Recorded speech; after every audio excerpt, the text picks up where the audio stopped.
दिनों में एक सर्कुलर हमारे यहाँ पावर डिपार्टमेंट की ओर से निकल गया था, उत्तर हरियाणा दक्षिण हरियाणा की ओर से। और उसमें कोई अब सही विषय तो यह है कि पावर डिपार्टमेंट एक इंडिपेंडेंट डिपार्टमेंट है, इनकी कंपनीज भी अपने आप डील करती हैं और फिर एचईआरसी भी उसमें कुछ ना कुछ डायरेक्शन देते रहते हैं। किसानों के ऊपर एक बहुत बड़े जुर्माने का एक सर्कुलर इन्होंने निकाल दिया है कि किसी किसान का अगर कोई फॉल्ट मिलेगा, मानो कोई इलीगल कनेक्शन की बात है, कुछ और है, तो उनका जो जुर्माना वैसे तो पहले से तय है, 2000 से लेकर और 20,000 तक ऐसा जुर्माने उसमें लगते हैं।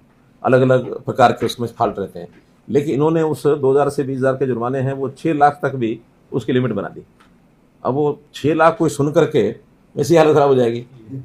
तो हमें भी जब पता लगा इस सर्कुलर का तो मैंने तुरंत नाराज भी हुआ मैं, और मैंने कहा इसको हम बिल्कुल लागू नहीं होने देंगे। एचईआरसी का अपना एक प्रकार हो सकता है काम करने का, लेकिन एचईआरसी के ऑर्डर को भी सरकार मानने के लिए बाध्य नहीं है।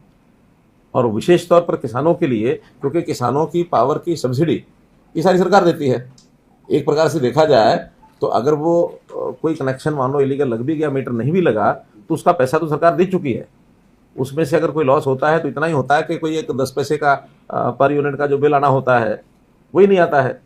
तो 10 पैसे यानी पावर यूटिलिटीज़ के लिए या ये एचईआरसी का इतना बड़ा कंसर्न नहीं होना चाहिए। ये कंसर्न तो तब होगा कि जब पावर डिपार्टमेंट को पैसा उसका न मिलता हो। वो तो जितनी एपी को सप्लाई होती है उस सप्लाई के हिसाब से ही पूरा पैसा, अभी भी लगभग 6,000 करोड़ रुपए से ऊपर जो एपी फीडर्स को सप्लाई होता है वो पैसा सरकार की ओर से यूटिलिटीज को दिया जाता है। अगर उसमें कहीं कोई कनेक्शन किसी ने लगा भी लिया तो बहुत बड़ी मात्रा उसमें कोई पैसे का लॉस यूटिलिटीज को नहीं होता। सरकार जरूर इस बात की चिंता करेगी कि हाँ, ये सिस्टम नहीं होना चाहिए। मैं किसानों से अपील करता हूँ कि भले पैसा कम भी देना है तो भी दे देना चाहिए, उसमें चोरी करने का कोई अर्थ नहीं है। अलग से उसके कनेक्शन, कुंडी कनेक्शन लगाने की आवश्यकता नहीं है।